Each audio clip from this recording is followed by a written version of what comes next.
And I'm pleased to introduce Pooja Reddy Nakamura. She's a researcher at the International Development Evaluation and Research Program at the American Institute for Research. And her work focuses on the process underpinning successful literacy development in multilingual context of the developing world. She is currently PI of a study funded by the United States Agency for International Development, USAID, and that identifies the strongest predictors of reading success in urban slums and remote villages of India.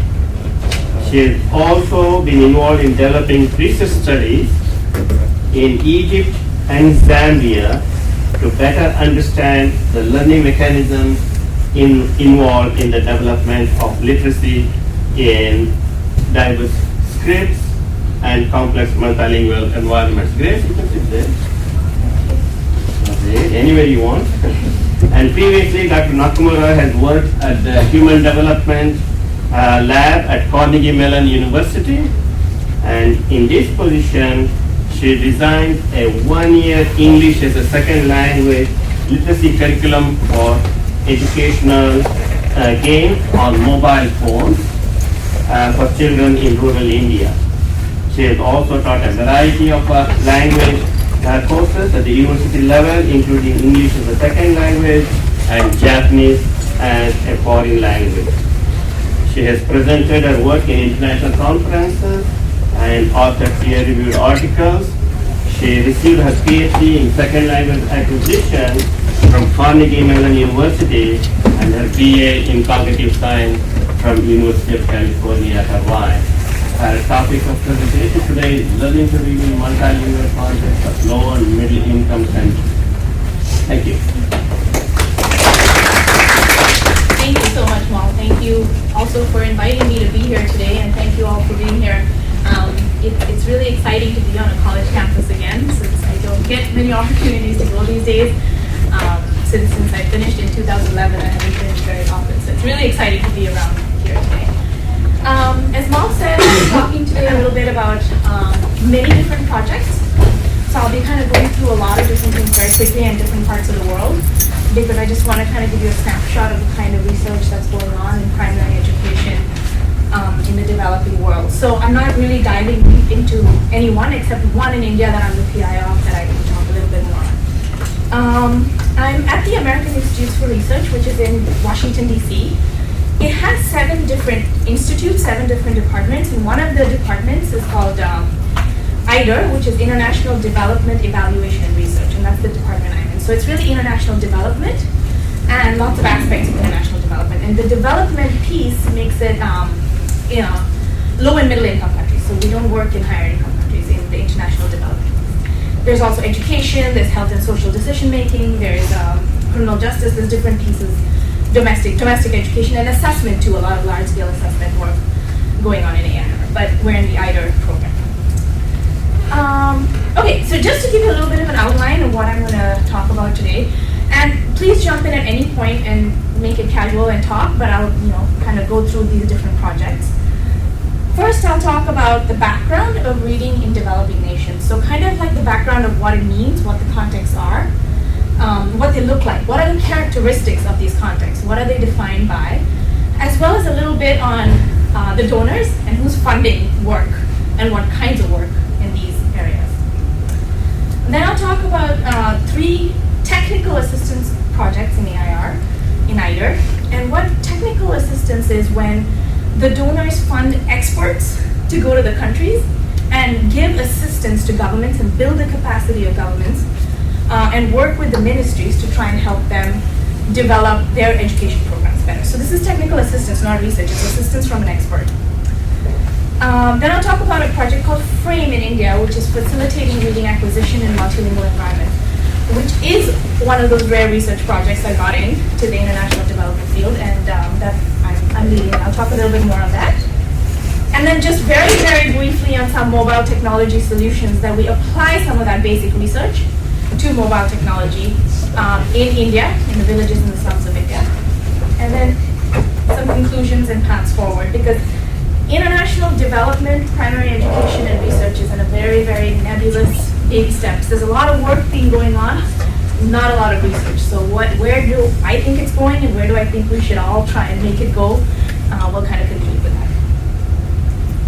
Okay, so just to give you a little bit of the background, what we do know is that there are persistently low levels of global literacy. A lot of money has been poured in to assessing reading acquisition, reading rates in many countries in the world. So there's a test called the EGRA, which is the Early Grade Reading Assessment, which is implemented by USAID, which has measured the so-called five big skills of reading: phonemic awareness, decoding, there's, I think, reading comprehension, listening comprehension, oral vocabulary. And they have measured it in more than 70 languages in more than 100 countries. And they find what are called high zero scores. So there's no graph even, because it's just after 3 years of literacy instruction in school, children cannot read one word. So it's a zero score. 50 to 80% of children cannot read one word. So in many countries in sub-Saharan Africa, South Asia and Southeast Asia, and Latin America, and the low-income communities, you find more than 50% of the children after 3 years of education cannot read a single word. So the problem has been assessed. There's a lot of evidence to show that there is a problem with reading rates. There's a lot of money that's been put into that. There's 123 million non-literate youths, that's a secondary school in the world. That's a lot of children who cannot read, a lot of people who cannot read. So the problem is pretty high. It's pretty high and it's pretty clear. I do want to point out that there are caveats to this test. The test is based on monolingual reading research and what some of the skills and components are of monolingual reading research. So we have to take it with a grain of salt of what these numbers actually show, but the fact that children after 3 years of school are not reading is true. Now, do these children have schools? Do these children actually have teachers that come to school? Do they actually learn in the language of their home? Are all questions to ask, but we do know there's a reading crisis, there's a global reading crisis, and that's happening. Another characteristic of developing world is that there are very different situations in the villages and in the urban so-called slum communities, which are growing rapidly. So rural areas have a very different setting. They have a lot of marginalized settings. So marginalized languages, thousands of dialects, many scripts that are not converted into, many languages that are not converted into scripts. They don't even have orthographies. And more than 70% of the world's 72 million children do not have access to education in their own language. Own language is a tough one to define. Did you want to? I'm fine, thank you. It's a tough one to define, but they just don't have access to school in their own language. So that's, if you're not in a classroom where you speak the language of the classroom, you're starting off education all wrong. There's also rapid urbanizations. For the first time in history, about a year or two ago, there were more people living in the cities than there were in the villages in the world. So that crossed the 50% mark. And there's more than 30% of the people living in cities living in urban slums, living in these urban slum communities. And the linguistic environment of these slum communities is really fascinating. So what happens is there's a city in many of these countries where there's opportunity for the families to grow. So you come from your village, you come from your village, you come from your village to the city, and you all kind of build homes right by sewers, drainage systems, train tracks, places deemed non-livable by other communities. And you have a mother tongue, you have a mother tongue, you have a mother tongue, you have a mother tongue. And then you have a regional language, then you have to learn English and then Hindi or whatever other languages at the national level. So these L1, L2, I call it L4.5 is Hindi. It's just terminology that we're using that's very difficult to understand. And there's a mother tongue, there's a father tongue, there's an uncle tongue. It's very difficult to define what languages are there in these terms. So we have to use proficiency or some other method where we can actually try and measure and understand the language environments of these slum communities. So this is just a picture of one of the slums we work in where there was Hindi, Urdu, Tamil, and Telugu all in one, like literally in one community with next to each other, 7 mother tongues. And it's but they all speak Kannada, which is a regional language after that, and then English and then Hindi. So it's very heterogeneous. There's also limited resources. Okay, another thing we take into consideration when these kids come to school is that many of them have seen print before. They have not sat on their parents' laps and been read to. Their parents don't know how to read many times. They've never seen a book, so they're not mimicking an emergent literacy. They're not mimicking a concept of print and how it works. They've never seen print before in any language. Many of the communities do have religious texts in the urban areas, but that's probably one text. And I was just telling Mark, they have calendars on their walls, which are usually upside down, or one poster that's kind of put up. It's very decorational. Print is not part of their everyday life. It's very decorational. There's also very few physical print resources. There's a coloring book. They're like, do you read? Your kids read? Yeah, we have a coloring book. We read everything, but it's just a coloring book. There's not a single word in it, so there's very little print. This is just a picture of one of the slum communities to show you sometimes they don't even have walls. They share walls and spaces. This is going real fast. So, but in urban areas, in urban poor areas, there is this interesting phenomenon of growing low-cost digital technologies. So we say they don't have a book, they probably don't have a toilet, they probably don't have a bank account, they probably don't have electricity, but they do have a phone. They do have sometimes a TV or a radio in the urban areas, not in the villages. So this is a resource that exists and it's growing fast. The question is how to make use of this resource. It is one of those existing resources. Can we make use of it? But they are very low cost. These are not smartphones, they're dumb phones, feature phones. But they do exist, and they're starting to grow very fast. And so one of the themes that I've talked about throughout is this widespread multilingualism. It exists across in all the different themes I've talked about. It's called functional multilingualism by many people. You function in the market in one language. You have very domain-specific vocabulary. You can only function in that language. You function at home in a different language. You function in school. You pretty much just get by with whatever language is of the school. So there's widespread functional multilingualism across Sub-Saharan Africa, Southeast Asia, and Latin America. So these are just some images of this, that you see everywhere. There's different kinds of scripts, there's different languages. I don't know if you can see it. It says taxi stand, it says luxury cars, but I'm not certain it's that luxurious. But it's got a Kannada there, which is an alpha-syllabic script, Urdu there, which is a consonantal alphabetic script, and English, of course. So 3 different languages there. There's just a school, which is actually a school in the local language, Kannada, but we have it in Kannada and Telugu because it's a government Telugu high school. But it's a Telugu high school because Andhra Pradesh people go there and learn a second language in Telugu, but it's still in Karnataka. So it's very complex in terms of the number of, at least 3 languages anywhere you go in an education system in India. There's also a lack of mother tongue mapping. So as a policymaker, you go in at a national level, you want to say, how many languages can I actually teach cost effectively as a first language?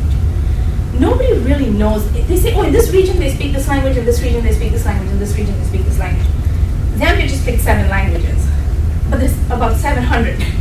How do you pick 7 versus 8? How do you know which ones are the best languages to pick? There's very little research that's gone into measuring oral language proficiency levels of children and where those communities are to try and build a program that actually kind of addresses the languages that children speak. So that's really very little research has been done on that. There's an economic and social demand for a post-colonial language. That's another reality. We come in, we say, researchers told us a lot that you can't learn to read a language you don't speak. Yes, you can learn to read a language you don't speak. You start in a language you speak. But you can't do that at the cost of not giving them an opportunity to access the language of socioeconomic mobility. So the question is, how do we get English in there? How do we get Arabic or Spanish or Portuguese in there as quickly as we can? So there is the demand for 2 languages. So I feel like the goal is multilingual literacy or biliteracy, as opposed to a mother tongue versus an English or a transition. But how do we do both or more cost effectively and efficiently? And there's also varying orthographies, and I know there's a lot of work going on here on these different, the effects of one script on another, which is also really critical. How do you decide when to move from one language to another? What are the effects of the first script and the second script? They're not always just alphabetic. But there are not so many morphosyllabic languages in many of the developing nations. They tend to be alphabetic and morphosyllabic. And the last piece in this big puzzle of what developing nations' literacy environments look like is who's funding the work there and what it looks like.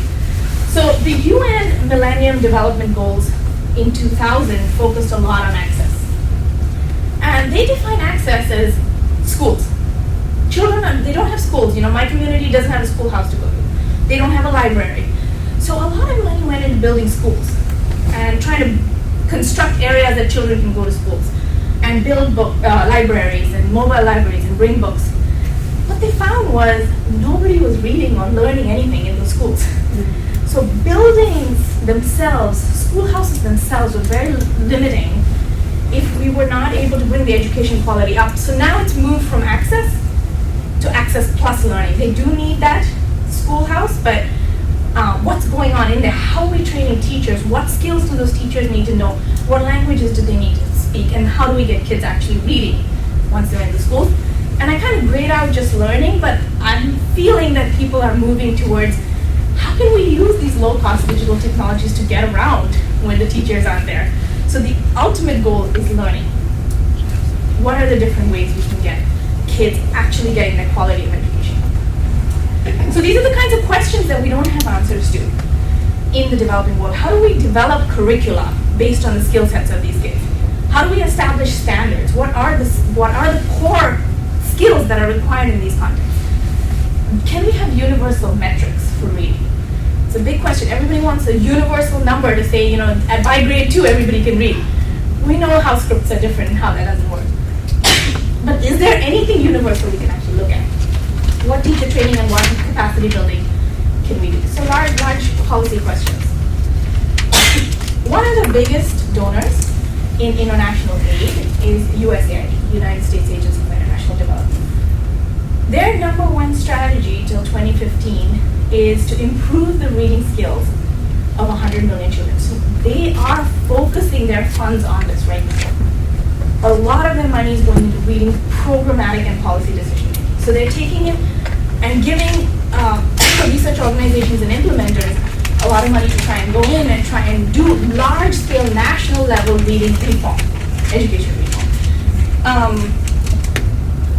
Their major investment is going into the assessment of reading skills. So there's this thing called the EGRA, Early Grade Reading Assessment, where they've assessed a lot of reading. And that's kind of converting itself into assessment as an intervention.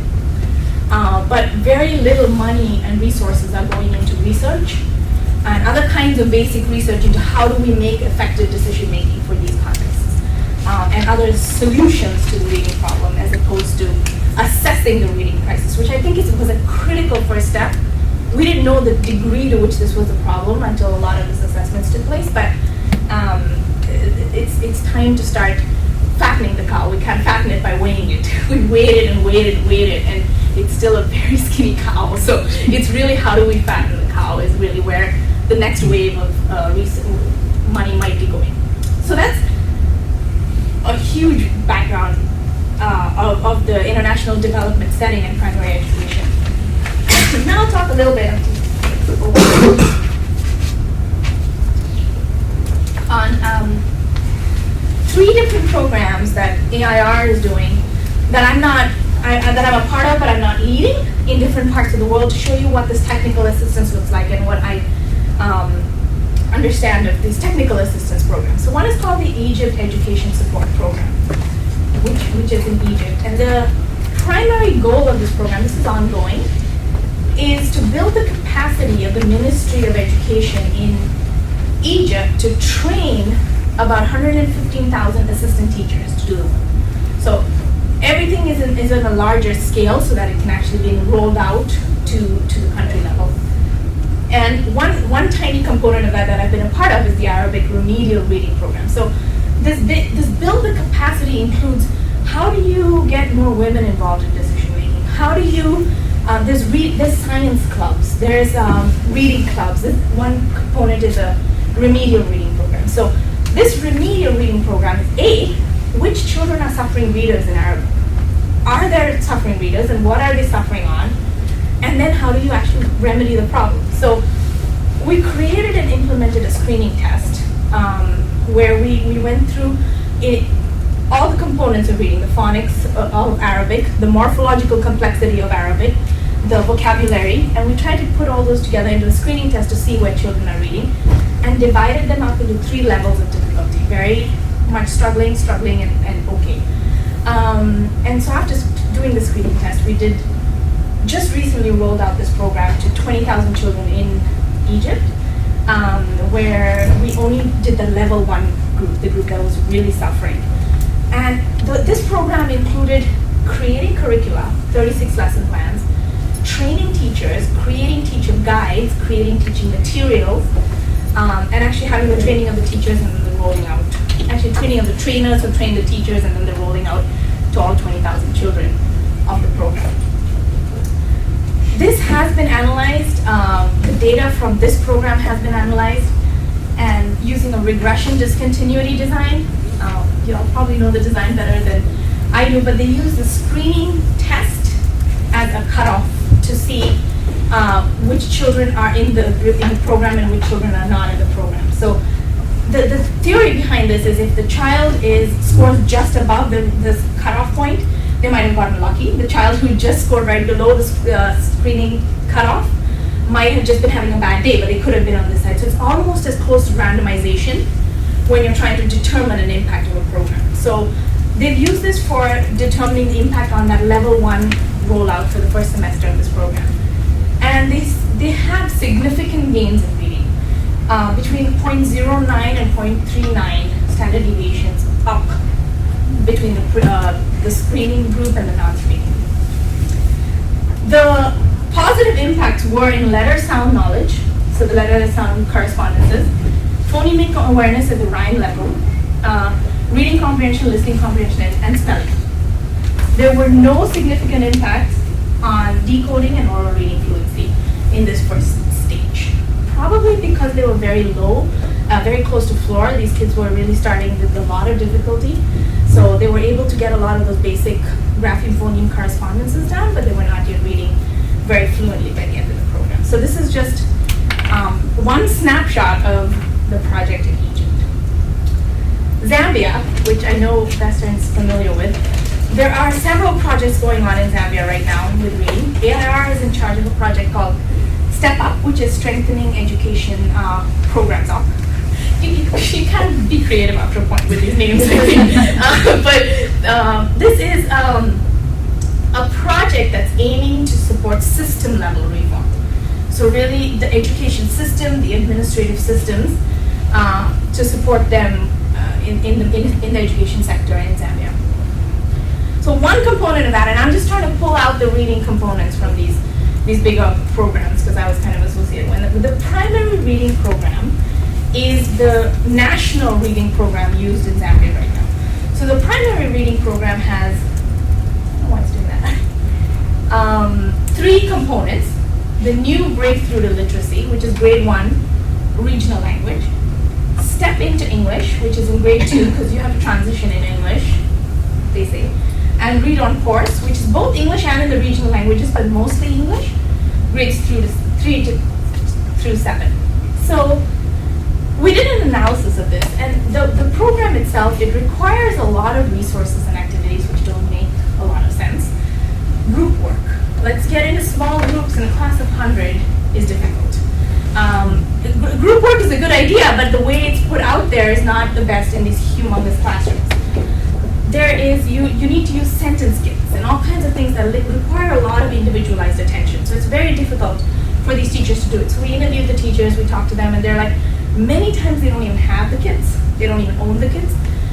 They have to share a kit with 5 or 6 schools. So when that teacher is done with it, they'll pass on the kit, the child moved to the next grade. So they just make do. So there's just not enough of the resources available. And they're not reasonable activities in there. So the big burning question is how do you make it work with very, very limited resources? And there's very little information in there on how to teach reading. These teachers have to go in and teach reading. They don't know. So I know you can't see that at all. I'm sorry. But we asked them to do counts of phonemes, counts of syllables. We used in a lot of different tests for teacher knowledge. And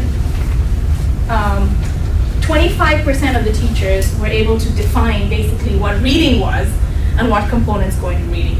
And less than 30% were able to count syllables on their hand. They were just not able to count the number of syllables. They were not able to count morphemes, not just said as can you count the morphemes, but defining what meaning components are in a word, and then still not able to do that. So no understanding of language and language components, yet these are the reading teachers. And this point that I missed is that there's no clear sequencing and developmental trajectory of these materials. Meaning there were long words in first grade and slightly shorter words in the second grade. And is that how it is? I don't know, you have to tell me the language is like that, but very long words in grade 1 in the reading. Is that the language system sometimes, you think? Well, I'm not very sure though, but there are long words per se, because most of the words are, I don't know what word to use, but they build on the root words to create other words. Right. For example, you would have the word ender, which means to go. Right. So iender would be the same extension of the same root. Kuyenda, yenda, and ienda. It's the same root, but you have all these added morphemes. Yeah. Right. So so there was they kind of explained that you have it's a morphologically complex language, so there are many morphemes in the words right in the beginning.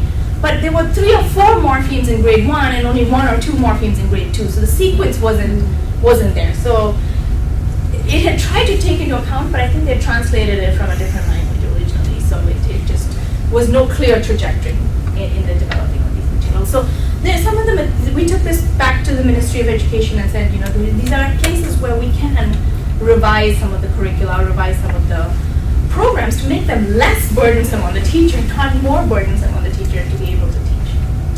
So that's Zambia. And going to Ethiopia for the last technical assistance piece.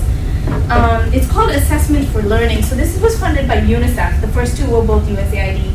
UNICEF there's a lot of assessment work being done, but we want to do assessment that actually helps reading and helps teachers in the classroom. So they assess it, but what do they do with that knowledge? Can they do anything in the classroom with it? So they asked us to develop classroom assessments, automated test banks, teacher guides, and supplementary materials for English, math, and environmental science, grade 0 to 4, in 2 years, and complete all the work. So it's a large-scale rollout of all this. I took part in the Amharic and English version of this. Amharic is the language that's nationally spoken supposedly nationally spoken, but just spoken in mostly 3 or 4 different regions in Ethiopia. We did one big test item creation workshop where we got together about 100 teachers and asked them to create items for the various critical reading subskills. So we defined the reading subskills, math subskills, environmental science skills, and asked the teachers to develop materials. So we had a test bank of thousands of materials that went and got the testing, the reliability and validity testing done in AIR, and so gave back about only 100, like weeded out many of those items and gave back about 100 to the ministry. The idea was that these teachers could use this to make decisions in the classroom immediately. So diagnostic assessments for children in the classrooms to be used immediately, as opposed to this is just the status of reading in your country is very unique. Those were created. We did a teacher training and material development workshop, which I led, where we had 100 teachers come in and do material development. So now we talk about some of the principles of what we understand in first language alpha-syllabic reading. Amharic is an alpha-syllabary. And then transitioning that to English. What do we understand and when can it be done? To the extent we have this knowledge, a lot of this is still gaps in the research where we've drawn whatever we know on and we created test materials. So they wrote stories, so now we have a test bank again of about 100 stories that they can use themselves in the classroom and publish that into a little book. Produce teacher guides and supplementary materials. Just a little screenshot that they're very, very low scale. So it's black and white printing, very accessible, very simple, no colors, no extra, anything that makes it the most cost efficient for the most targeted benefit. So this was with a series of actual activities they can use in the classroom, actual test items they can actually use in the classroom. and gave them a book for each of those different subjects. And we just conducted a training of trainers, where there were about 20 trainers who came, and it was very exciting and active learning, and they continuously want to talk about the language issues. They keep going back to saying, you're giving us all this in Amharic, but half our children don't speak Amharic. So it was a very heated argument, discussion about what do we do about this issue about children coming into school not speaking the language they're learning. But they found this, very useful for the children who actually do speak Amharic, and they could roll it out in those classrooms. So those are the three programs in technical assistance. So the three technical assistance. Now I'm going to move to this reading program that I'm leading in India called FRAME, and it's a research program. Now, it's called Facilitating Reading Acquisition in Multilingual Environments, and it's funded by USAID, Australian Aid, and World Vision as part of what's called an All Children Reading Grand Challenge initiative. So this Grand Challenge was put out in 2011, and it's actually open right now for the second round of calls for applications right now. I think the due date was Wednesday, and they moved it down 2 weeks. But this is a program that went out to the world saying, what can you do to make reading more accessible? What can you do to kind of radicalize the solution to this reading problem? They were not expecting research applications. They don't see generation of knowledge as radical, because it takes time, and you generate knowledge, you don't have readers at the end of it. But we put in an application saying there's very little bit we understand about what factors predict reading success in these communities. So this will really increase effectiveness of that. So that's what this project is. It's to try and understand what the predictors of reading success are in India, in South India. I don't know. I'm sorry. It keeps. Okay.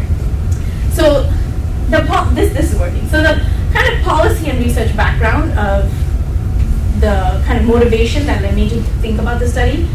India has what's called the three-language formula. It's one of the few countries where more than 2 languages is written into the policy of the country.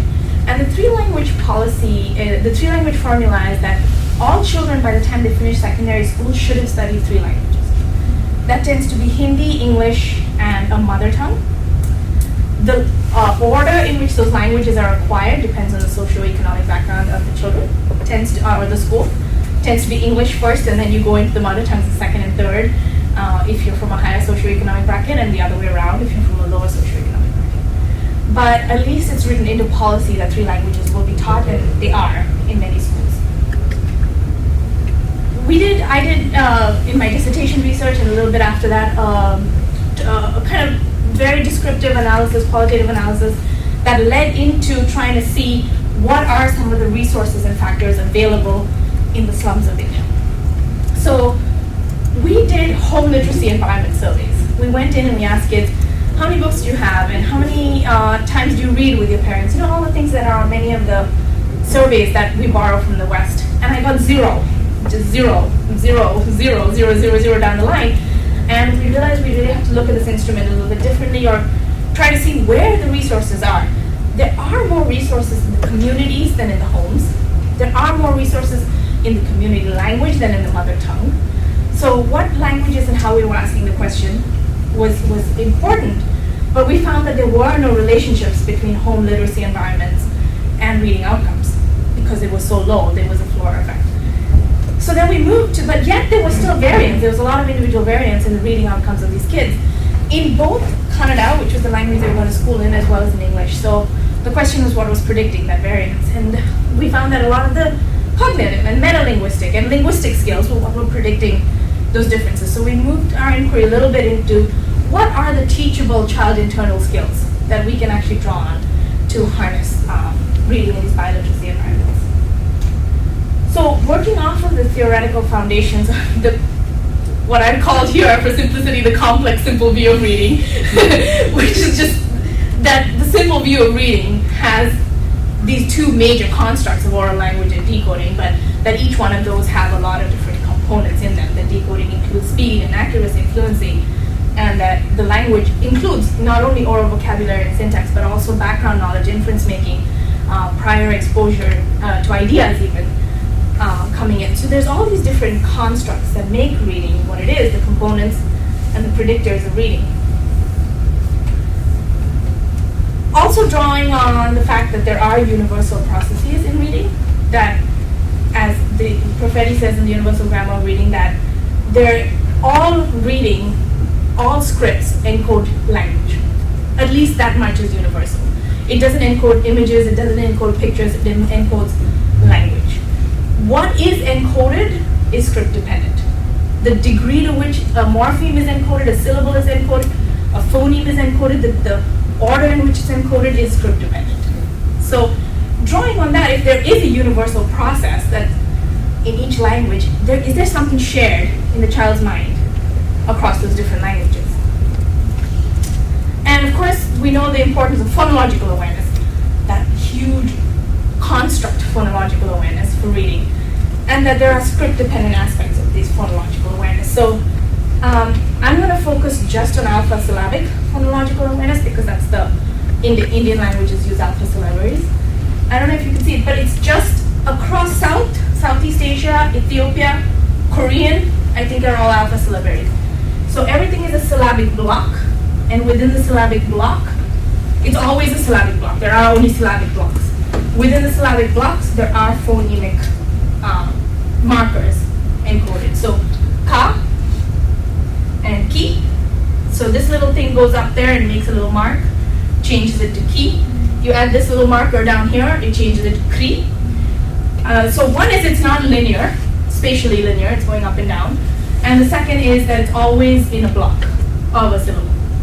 So you need syllable awareness, you need the block, the syllable graph awareness, and you need the phonemic construct awareness within that as well. And the transfer facilitation model. So these are the big, so transfer facilitation model is that L1 skills are shareable and facilitative, not interfering in the second language, right? And so the degree to which they facilitate depends on the nature of the scripts and the nature of the oral language proficiency you bring in, but that your first language skills transfer and facilitate the second language. So within this, we asked what skills predict biliteracy success within and across languages in various low-income communities. So this one went to we have 2 different languages, we have 2 states, 6 different community types. So it's a very large scale, and then we'll disaggregate the data a little bit. I don't have all the results, but just a few descriptive results. So the project kind of ran out like this. We created the test materials for all, I'll tell you which skills in a second, in March. We had to train data collectors because this had to happen over the span of about a year, 3 times with 600 children. So we had to train data collectors to go out and do this in the different languages. And we had to do 3 different rounds of data collection because we wanted it to be a longitudinal study and try to see what predicts and how those predictors of biliteracy change over time. And so we're right now in the middle of data collection, round 3, and we'll have a dissemination workshop because when you're being funded by USAID, you can't publish it and put it away. You gotta just disseminate it at a large scale to teachers and policymakers so they can use this information in their classrooms, and has to be very usable on a daily basis. So this is a list of all the skills that we did measure in round 1. We added a few more. But in round 1, we had a concept of print test, which we did in Telugu and Kannada. So Telugu and Kannada are 2 different states. They're both the primary literacy, so the L1, or I call it Lit 1 and Lit 2, just because we're using 2 languages and we're not counting all the other mother tongues and father tongues that came before. So Lit 1 and Lit 2. So this is both Lit 1, right? So we did a blending of both phonemic level blending and syllabic level blending, a deletion, phonemic level deletion and a syllabic level deletion, decoding, which was just the words as quickly as they could, reading comprehension, which had implicit questions and some explicit questions, listening comprehension, which was exactly the same, and we actually counterbalanced it with some children doing the same passage in reading, some doing the same passage in listening, because it was the exact same kinds of questions, but only orally presented. Is it a reading problem or a language problem, right? And oral vocabulary knowledge, which was purely like a PPVT task where they see the 4 images and they just pick the right one. Letter knowledge, which was just in English, of course, and slasher, which Malt recommended that I put in there to see also the fluency part of it and see how that's playing out in this multilingual literacy setting. So we did that in all languages. So these are just some examples really quickly of what the tests look like. So this was taken from the idea of the stones, the clay stones test here. We had pictures upside down, we had words upside down, sentences upside down, trying to see if children could see right from the orientation level whether they were able to orient themselves to print. A lot of tests remove this and don't use this because they assume emerging literacy is there when children come into schools. But for kids who've never seen print before, we wanted to see if there was even an understanding of emerging literacy. And it was actually really interesting. We found that a lot of the kids had it, so I'm not even going to show you the results for this. But the parents were kind of hilarious. They would look at the book and you'd say, can you point to a word? And they'd go like that around the page. Or, just zero concept of print for parents. Just really not understanding. And this on them in the villages. But a lot of the children had pretty high concept of print. So the syllable and phoneme awareness, the blending test. In English, we did cat, nap. Can you say it fast together? Act. Can you say it fast together? So that was the syllable and the phoneme. And then in Kannada, we did pri, ya. So 2 syllables, satya, 2 syllables. And we also did k, e, k, r, e. Very, very uncomfortable for the kids, but we kind of tried to break it down at the phoneme level. And we did the deletion test. Can you delete or from teacher? That's also a morphological awareness. We didn't have only real words, we had pseudo words as well. Or delete t from teach. And we did the same in Kannada. Can you delete kat from kakri? And can you delete r from kri? This delete r from kri was very, very difficult, but such a strong predictor of DSE success, not only in Kannada, but transferring into English as well. So these were the syllable and phoneme tests. The oral vocabulary knowledge test, just to give you an example, everything was drawn from scratch, from their books, from their lives, to kind of be culturally appropriate and grounded for them. And we did word banks where we drew words from the textbooks as well as much as we could get from their environment, but it was mostly from the textbooks. This was difficult because the textbooks had very, very, very difficult words in them at grade 1. So it was very hard determining a word list that we could use, but we tried to use as much as we could from the government mandated curricula. And we tested it. They see this and we just say the word out loud and they just have to pick the right word. So they were just matching phonology to semantics. There was no writing. And we did 2 trainings of data collectors in India where we had 15 data collectors in Karnataka and 14 in India. They were all, in Andhra Pradesh, the 2 states. They're all grassroots level. So it was really these community, high school kids, college kids. So no high levels of education for these data collectors. We sat there and we trained them in this 10-day workshop in one state and a 10-day workshop in another state. Very enthusiastic, very interested to try and understand the reading problems in their own communities. And we trained them to collect data on these different skill sets. So these were the guys who actually went out and did the data collection. We had supervisors, we had videos, we had ways of validating that they were doing it okay. They always went in pairs, and so it was kind of interesting to watch, but I think that's really kind of galvanized them to think about where things stand in terms of reading in their own communities. We did 9 schools with 326 participants in one state, grades 1 through 5, and 4 schools with 234 participants in another state, in grades 1 through 5. I'm going to do really quick descriptive statistics. We've only got the data. Data is being entered in India for a few of the skills, not all the skills, but some things are already quite interesting. So we found that they were much, and here Telugu and Kannada have been collapsed, grades have been collapsed. So this is broad brushstroke descriptive statistics just to show. Syllabic awareness, of course, was much easier than phonemic awareness, reflecting the nature of the script here. They did better in Kannada than in English in all the languages, Kannada or Telugu.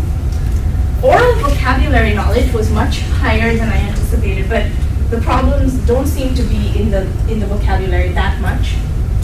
Decoding is still very weak in both languages, but there's still a lot of variance in Kannada, and the question is what kind of predicts it.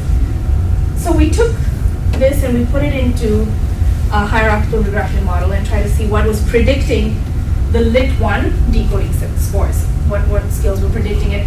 And we put all three together: syllable awareness, phoneme awareness, and oral vocabulary knowledge. And when all three were entered in the equation at the same time, we found that syllable awareness and phoneme awareness were both unique contributors to decoding success. Again, reflecting the alpha-syllabic nature of the script. Now, decoding was just reading out. I mean, once we get to reading comprehension, there'll probably be a different picture, but at the decoding level, this is what we found. We went to English. There was not even a significant correlation between syllable level and decoding in English. Again, it's an alphabetic language. Phoneme awareness was very significantly predictive of decoding in English, as was vocabulary in this case. So here, obviously, they didn't have enough vocabulary to be able to decode within their second literacy. So it was a massive predictor of English decoding. So this was when we entered all these predictors in one regression and those predictors in one. We put both languages into predict English and found that the first language decoding skills, as well as second language phoneme, as well as second language oral, all were unique predictors of English decoding. So this predictor just held up with everything. It was a significant predictor. And this was really interesting because what we were thinking is that probably the phoneme awareness is the shared construct between the two languages. But the phoneme awareness just predicts this, and this is the transferred construct. So we're trying to think of sharing and transferring as two different processes. And this is just in thinking through it, that there's meta-linguistic awareness that's shared between the two languages, but that only supports decoding in one language, which is what transfers and predicts the reading scores in the second language. But clearly, as long as they're reading in Kannada, they're reading okay in English, but if they're not, they're going to have trouble with English. So just again, broad. So preliminary conclusions, there's clearly evidence for script-specific phonological processing, and this needs to be taken into consideration for teachers. There is evidence for transfer, even in these low-print environments where they come in without any knowledge. You have to draw on cognitive and linguistic resources that they do actually bring to the table. And focusing on decoding Lit 1 until fluency is achieved is really critical for biliteracy outcomes. And also, as we've known for a long time, you need a threshold level of oral language skills in the second one to even be able to draw from the first language literacy. We need to still disaggregate this data by grade, language, school type, government schools, non-government schools, and analyze the data longitudinally. We also have spelling scores coming. We also have oral reading fluency scores coming as well. How am I doing for time? I'm kind of running out of time. But last two slides on converting some of this into technological interventions. This work is being led by Dr. Matthew Kam, who was at Carnegie Mellon and who's now at IDER with us. So technology has a lot of potential in the developing world, like we talked about. They exist, it's there. There's high access to what we call dumb phones or feature phones. This is a breakdown of dumb phones and feature phones, smartphones and feature phones in the US. So they're about half and half, US and Europe, sorry. But there's many more feature phones in the developing world, not as many smartphones at all. So the thing is, we know there's some of these skills that are important. We want to put them on cute games. We want to play with the kids. We know they're sitting there at home with these phones in the evening. But to get them technologically on these dumb phones is quite tough. To get the images clear and to get the pictures clear is a little bit difficult. So that's what we're trying to do, and Matt is working a lot on that. There's also a lot of other constraints. There's no electricity. They're not able to charge their batteries. There's no internet infrastructure, so downloading things to use them is just out of the question. There's also a lack of understanding of the dynamics around technology use in the homes. Boys steal the phones. They take it away. Where do moms keep them? Somewhere near the cooking when they're hiding them. And when it's near the cooking, we found that so many of the batteries expanded due to the heat. This was a huge problem. So many phones were thrown out because the batteries expanded due to heat. Why did they expand due to heat? Because the mom was trying to hide the phones. The boy doesn't take the phone all the time, and she kept it on top of the fire where she was cooking all the time. So that was a real serious issue in trying to understand gender dynamics and family dynamics around technology use. And also, we don't analyze needs before we go in. We come up with these shiny bells and whistles, cute technology, and we say, hey, you know, sometimes all you need is a road built to a town, or you need a little bit of access to the electricity grid. So what is the real need for technology? That said, we did translate some of this into some games on dumb phones for India. We haven't yet analyzed this, but I just one screenshot. So this was, Matt Cam, did an analysis of what village games are played. So no Warcraft, and all the other games that we went in with first, because children didn't want to kill each other on the game. They just didn't want to do it. So this was a farming situation, I think, or a monkey, or I don't see the images on dumb phones. So this guy is trying to get away. I think the monkey, or the farmer is trying to get to the tree, and the monkey is trying to hit the farmer or whatever, get some of the fruits. And this is just a letter, and they hear the phoneme. So this is pure grapheme phoneme correspondences. This one says monk, and this guy is trying to run around to try and get which one is matching the sound, and the monkey's chasing after him. So that's one of the skills. We did vocabulary, where we had a teaching screen. So the teacher teaches, oh, this is a papaya, this is a papaya. So it's all vocabulary. He goes to the market, and to buy the papaya, this was a receptive vocabulary screen. So he got these 4 pictures, and he had to click on the papaya. And this was expressive vocabulary. So he sees the picture, and he has to say papaya. But this required speech recognition technology, and it didn't work very long because it was very technologically advanced, and we couldn't keep it up. But we tried to do expressive and receptive vocabulary. And this one and the next one are both fluency. So this was speed.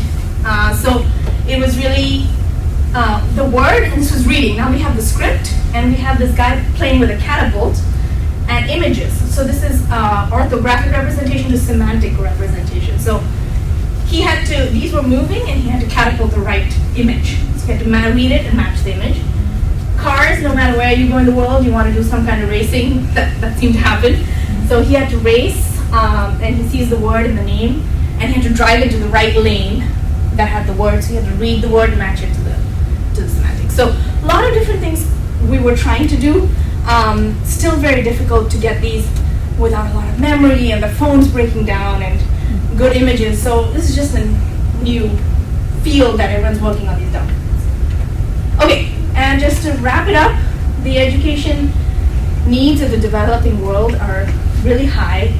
We can draw a lot on what's known, but I think there's so much that diverges from established research from monolingual, alphabetic, or bilingual settings. And due to these constraints of resources, there's a need to prioritize. So it's really, you get $5 per child. Where does that first $5 go? Do you train the teacher? Do you teach in a language X? Do you give them a book and see where it goes? So it's a lot of prioritization of limited resources. And there's a need for research for funding. It's just putting it out there. But it's really a fertile ground for research. And at the end, I just want to say that it's a fertile ground for researchers in international settings and paths outside academia too, which really do research for international